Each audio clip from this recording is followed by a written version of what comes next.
everyone, my name is Caroline Hines, film critic and journalist, and this is one of my special interviews for KCrush American Magazine for the 2024 Toronto International Film Festival. And today I'm very happy to be joined by filmmaker Johnny Ma to talk about his film, The Mother and the Bear, which is it's not what I was expecting at all. It's a film about a mother who travels from Seoul, South Korea, to Winnipeg, Canada, after her daughter falls and has an injury and she's in a coma. And while the daughter is sick, the mother gets to discover her daughter's life in Canada. And the life she discovers is not what she was expecting. And for us, the audience, what the mother does is not what we were expecting. I think she kind of gets to discover her own sexuality again after years. Well, I mean, let's keep this film a mystery, Yeah, I'm not going to spoil it, but yeah. Like I don't even say that is going to spoil it, because the things that she does, I'm just like, what is happening here, lady? It's a story about a mother who discovers she's first a woman as well, and I think that's a very what a statement, right? To think about that. It's like, I think the identity of a mother just becomes that, like you are that, and so to rediscover that, who you are, who you were, or who you want to, like, I mean, most of us, when we become parents, we might not even know who we are yet, so to continue that discovery, I think that's what her journey is, and it should feel like the most normal path, but and I think that unfortunately for most of our parents and most people we know, it doesn't happen that way. And it's not only that she discovers herself as a woman apart from motherhood. I think it's also discovers herself as a woman apart from widowhood. Exactly. Because because the thing with and I think particularly like Asian cultures, as particularly the Korean cultures, like for instance, once you become a wife, you become known as the wife of this person, and once you become a parent, you become the parent of this person. Like for instance, instead of saying the name of the parent, you say like Sumi Uma, which is Sumi's mom, right? Like that's how people refer to you. That is your identity. Yeah. So the film very much talks about, in a very subtle way, without making it obvious, like she starts to realize that people don't refer to her as Sumi Oma. They're referring to her as her name, and she's not accustomed to that. So talk to me about coming up with that concept as for the film first. Yeah, it's I when I first wrote the story, I like the idea of a mother a mother like her, a character like her, who we all know, from our different cultures, because this woman is a Korean woman. And when I first met her in Seoul, the real inspiration of the character, she was this woman that was in that ran a hostel, that was like exactly like her house, so you could feel the family history behind it. And yet we were international young people coming through this house.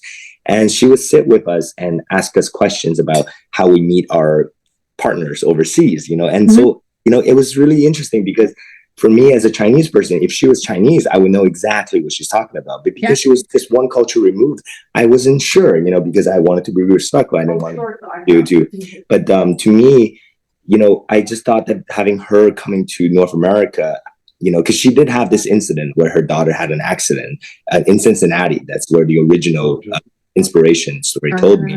And I thought to myself, okay, that's really funny, because to see this woman in North America, and what would she do? Okay, she would see her daughter, and she would, if this wouldn't happen, if she had a husband, then she could start looking for a potential husband, possibility for her daughter, so that when she leaves, she would feel a little bit more, at ease about what the situation is, So, but that's just the concept. That's not good enough for a full story. So what happens in the middle? And I thought to myself, the question is, how far does a mother's love go for a daughter?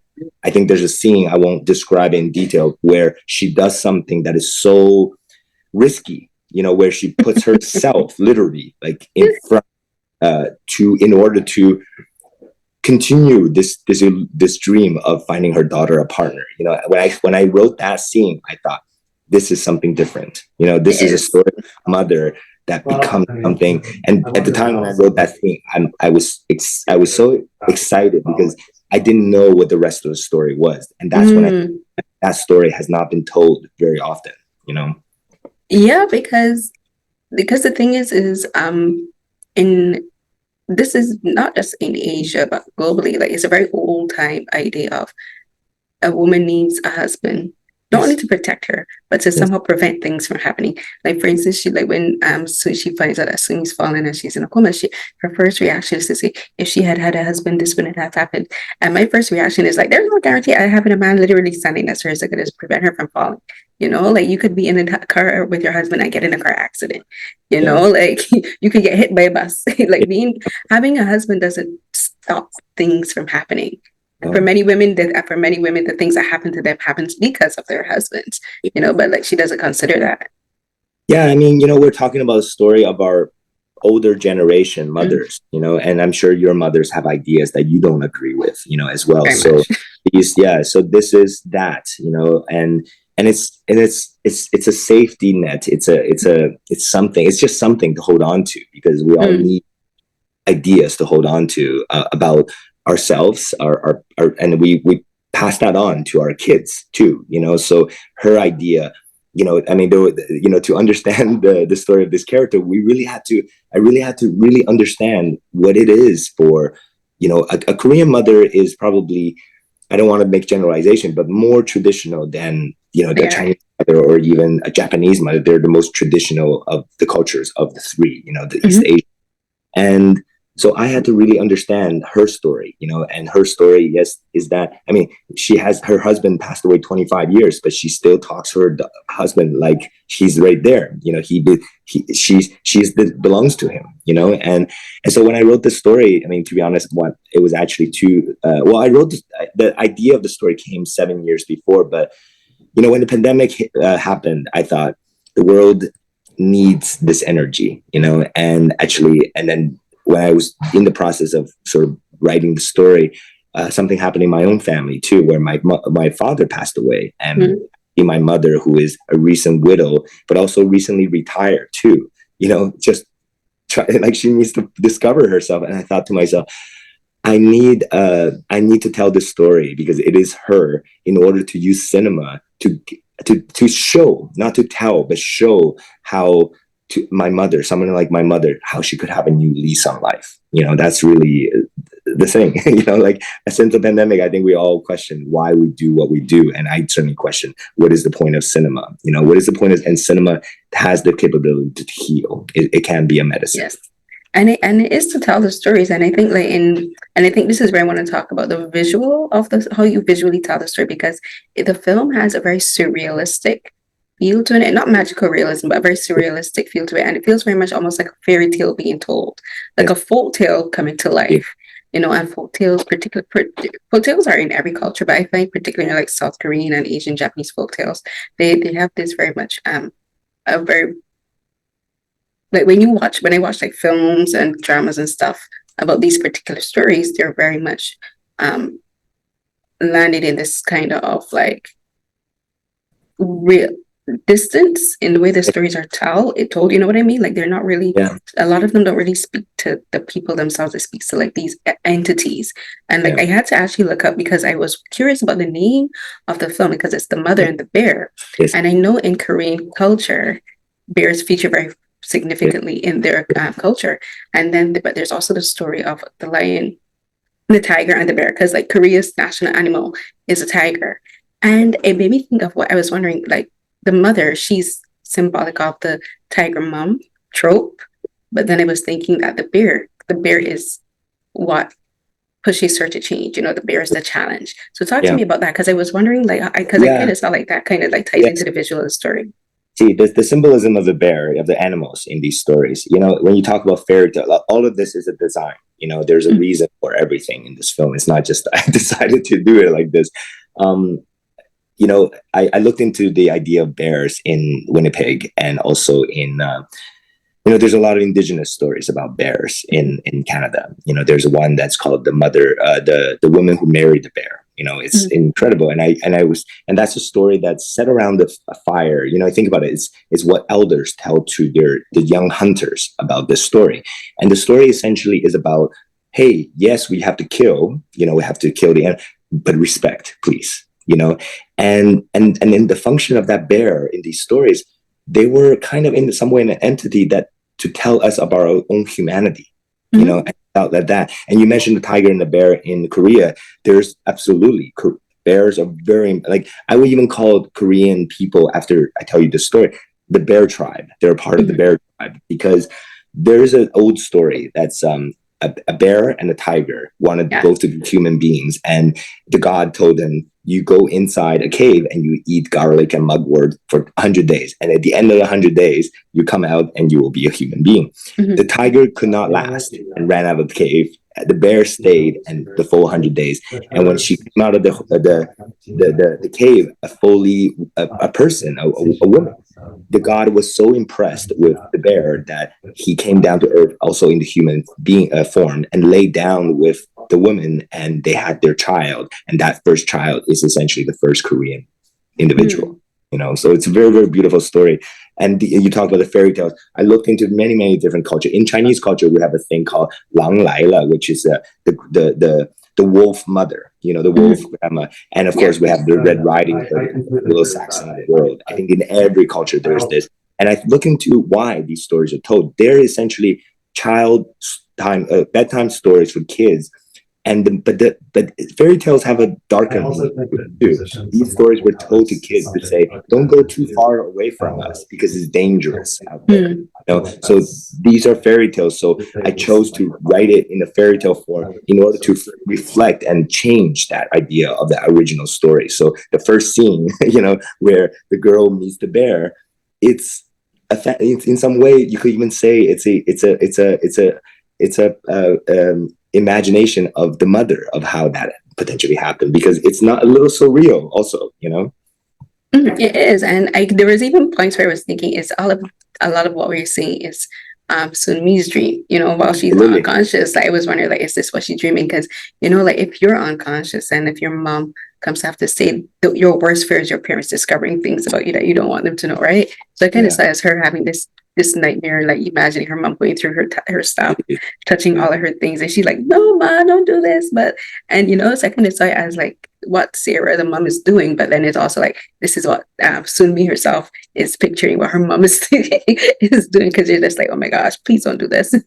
I'm so happy for you to hear this, because this is a deeper conversation. There are many layers to this story. So I can see that this film has been staying with you and you have been thinking about it, because for you to think that this film was a perception of Sunmi's inside the coma, then you start to look at Kim Ho-jung, our actor's performance, because in a little way, it's a little bit of a stereotype as well. We have to start with something that we recognize, which is, I always said, this story is like, because in the last 3-4 years, something that's really heartbreaking is that Asian elders are being violently, like there are these violent cases, on the street, and I thought, how is this happening in our society, And I thought to myself, okay, I guess like from someone who doesn't understand somebody like Sara, you look outside and you see this little old lady just lost, and you're like, oh, look at her, she's kind of funny.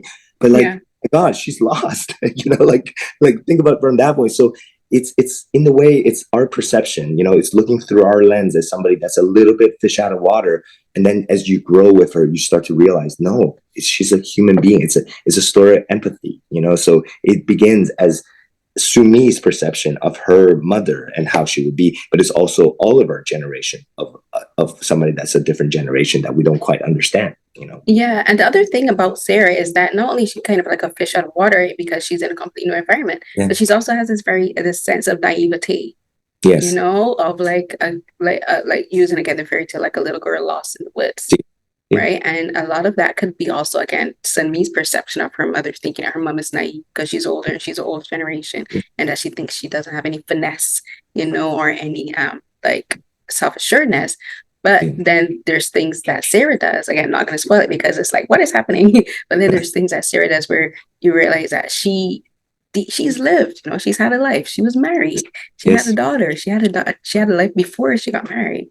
And again, it's showing like this is like people underestimate women, especially older women. Like when we see our mothers in a very particular light, and we don't like to imagine our parents having sex, like being sexual and that kind of stuff. So the film does kind of like makes the audience like, oh, like look at her, look at Sara differently. The way she herself is looking at herself differently. We're beginning to look at her the same way she's finally seeing herself. again, like you can look at yourself in the mirror every day, but then there's one day that you just look at yourself and say, huh, I never noticed that, and it could be either your continence, the way you look, or like the way you feel inside changes the way how you perceive yourself externally. So the film is, I think, very much about that. It makes me very emotional to hear you talk in that way, because it means that the film is no longer mine. It belongs to the world now. It belongs to the audience. For you to take in it and to continue that conversation through your lens. Through your life experience, through your own perception of your own mother and your own parents. That's like, as an artist, we cannot imagine anything more. Really. Mm. Yeah, and I want to talk to you. So, in talking about that and perceiving Sara in a very particular way, talk to me about casting Kim Ho-jung, because she does have that. She has like this, not girlish features, but she has this very young appearance. Yeah. But it's also her expression. She's very good at looking like someone who's like naive. She's very good at getting that, but then she's also very good at once she starts to see her confidence bit by bit, you get to start to see how that changes, and so talk to me about casting Kim Ho-jung, because I'm actually familiar with her work, like some of her other Korean projects and stuff. So, but talk to me about casting her. Yeah, Kim Ho-jung is, I think, I can say right now she is an extraordinarily gifted, talented, but just one of the bravest artists that I have ever worked with. And because for her to take this role, that, to be honest, many Korean actors wouldn't go near. They're working. Yeah, they're working with a foreign director who doesn't speak their language, depicting their culture, and shot in Winnipeg. I needed someone who was ready for an adventure. And when I met her through Zoom, we couldn't speak to each other, but there was just understand.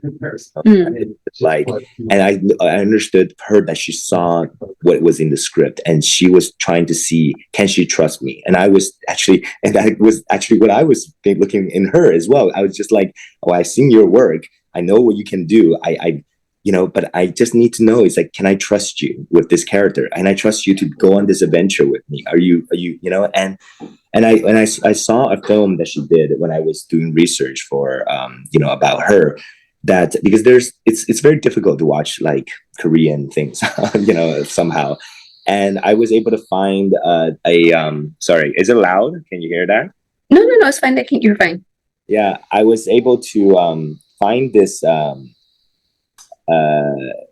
film that she did where she played this cancer patient, and there was a scene in that film where she knew that she was dying, and she wanted to experience pleasure, like sex for the last time, and she, like, I saw that scene and I was just like, this actress can do anything, so and so we talked about what this character was, and I remember, because I wanted to create a character that was very different, and I told her, she came over and asked me, she's like, is this a comedy? I said, I'd like to not think of it that way. I just want you to play the character, because the character doesn't know that they're in a comedy. They just like, they just really need to get the thing that they need to get, Yeah. But Kim is such a wonderful artist that she said, hey, just tell me, because I like to have fun too, right? So then we became collaborators. Sometimes directors, they like to not tell the actor something as if to me.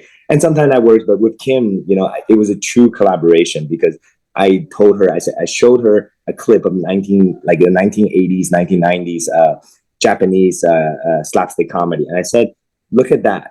That's interesting. And she saw 5 minutes of it. She's like, okay, I got it. She wrote down, maybe she went home and studied it and things like that. But what she gave me was such an interesting characterization that, but yet it's so real. And that's what's so unique about that performance. It's really, truly wonderful. It is. It's wonderful. And we have time for one last question. So I want to ask you something that I thought was very curious about the film, in particular with the name. So there's Sara, who is, again, straight from Seoul, South Korea, and that's a Western name. Yes. And I thought, and then there's this gentleman that she meets, that she starts to grow a connection with, whose name is Sam, who's also South Korean, and he is, again, an immigrant in Winnipeg. But I noticed they're both of their children have traditional Korean names. There's Sunmi, and Sam's son's name is Min. So I thought it was interesting that you actually give the first generation immigrants, their children's names, traditional Korean names, while the parents who are older generations, straight from again South Korea, with Western names. Talk to me about that choice, because I thought it was interesting. Yeah, it's I mean, somebody else mentioned that when they saw the script, they were like, "Why did you do that?" I said, "Okay, that's interesting. I didn't notice it." However, sometimes as an artist, you really, you try to do something, but I really believe that when you're truly doing the work that you're doing, you're a vessel. You're kind of the channeling things that you may not quite understand. So to be honest, for me, when I first saw the film in the big screen with the audience, that started another journey for me to really understand what is the film that I have made. So that question that you have made proposed to me, I have been thinking about it, and to be honest, I don't have an answer for you right now. However, it's an interesting thing that I will continue to germinate on. And once I have an answer for it, I will say it in some form, to someone. And that will be my perception of it. But I think that everyone can have their own interpretation of it, because it is interesting, because I am a second generation, I am essentially the role of Ming or Sumi. So I am telling a story about a mother. So even in that, there's a disconnect. It's not the mother that's telling her story from her point of view. It's the daughter. It's Sumi's storytelling of this.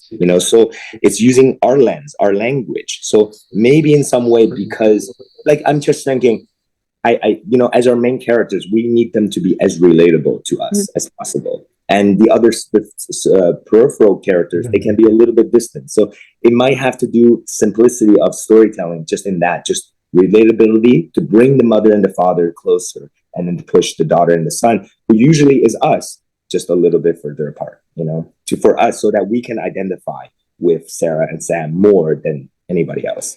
I thought it was really interesting. It was just like, yes, but I actually love the film, because it's just like, I like that and because it's looking at your other filmography, you've done so many different genres. You went straight from doing a thriller to doing the first film. I mean, this is how I would categorize it, right? Because you cannot put my films in boxes. I realize, and that's good, right? Because it shows that you're thinking of art and film as in all the various mediums. You can't look at one of your films and say this is a Johnny Ma film, because you haven't, you're just like, I refuse to be stuck in a box, even of my own making. See, I mean, there is something that I obviously, as I've done my films, I start to see a thread coming through of them all, but my first feature was a social noir horror film, right, in some way. And my second film is what I call a Ozu Chinese opera musical, my interpretation of this, right? And then this one is a cosmic fairy tale, and so to me, the thread that comes through all of it is me, of course. And what is me is that these characters that I portray, they are all characters that are born at a time. They're born out of that time. And the first film, in terms of how it was out of anger, it was trying to grasp, why is the world different than who I am, these ways. And the second one was about accepting and releasing that, accepting the change is coming, that you are no longer a part of the world that we're from. And yet the third one, Mother and the Bear, she takes action. There's a progression of a character, an invisible character that is being portrayed throughout all of my work. That is me growing, essentially. My ideas of the world is growing. And so that's why it's like, I find myself in a time, I am using my art to grow, essentially. And that's great. Thank you so much, Johnny, for taking the time for talking to me. And thank you for giving, I think, Kim Ho-jung a role like this, because again, like older Korean women in particular, I should say, don't get roles like this very often, and I thank you for giving her that role and giving me a chance to see her in a different light. Because as I said, I'm familiar with her work, but this is the first time I've seen her in a project like this. So thank you. Yeah. Oh no, and thank you so much for, I can, like you had asked before, it's like, do you want to ask some questions? I was like, you know what, let's talk, and then we'll get to know each other. And I can, at the end of our conversation, I can see that you are really passionate about what you do, because the place of media and journalism, in this time, as I see all of our industries, so we're coming into a very particular place, and it's for you to continue to fight for the art form of journalism is a very, very beautiful thing, because stick together in this moment, because the system is showing its cracks around us, you know, and the system is leading. I mean, and the thing about it is, like, we continue. So when I can feel your passion when you saw my film, that you saw somebody that is trying to do the thing that you hope for, that you can talk about. So, and you're talking about it, and that's really, really wonderful. So for your audience, you know, I can imagine that the ones that really watch you, they really trust your feelings. So if they come to your film that you suggest, I mean, it's really, really wonderful. This is what grassroots sort of you know, a system, how it begins, you know. And as I think about our industry and how to watch a film that is outside of a box is met by the system. The system is they don't know how to move, you know. And here you are taking action to reach out to me while on my last day here at TIFF to have this conversation. It's, you know, that's the kind of action that I think we all need to start taking, you know? Yeah, no, I appreciate you saying. I wish we could have met while you were here, because I'm actually here too. But I think I'm actually going to reach out to you separately for another interview, because I actually have a very specific question about production. But thank you so much. And I appreciate what you're saying about my work, because I really value it. And that's kind of what I want to do, help people understand films from other cultures, like, differently. Absolutely. So, like, thank you so much. Absolutely. No, you know, this is the time when artists, we have to, like, I tell people, I said, you know what, put us all in a room, keep us hydrated, give us food, and we'll figure out something. We'll give you something, because there was a role in the role of artists from the history of time. We were always very close to civilization in terms of where we need to go. And you know, and not to say that, but I really truly believe that as artists, when we are channeling something. There are messages coming through, and this film, you know, it's a film that is made by multiple artists, and we all brought this together because, you know, and I told this to a previous interviewer. I said, I had a Peruvian Chilean cinematographer who told me that the reason he's like, do you know why I'm working on your film? And I said, no, tell me. Like, and he said, in this moment when the world is so disconnected, you know, it's because we lost touch with nature. You know, that's why a lot of these things are happening. And so when you tell a story about mothers, what you're really doing, and you're telling a story about Mother Nature, that's a political act, you know, as well as it's a medicine, you know. So it's what I believe this film needs to do, is return to your roots, call your mom, you know. Call your mom. I need to call my mom. Yeah, that's a message for me. Yes, it is. Okay, thank you so much. Thank you so much, Johnny, and have a good day and get home safe. I hope your return trip is easy. Yes, easy. Oh, yes, let's see. Okay, thank you.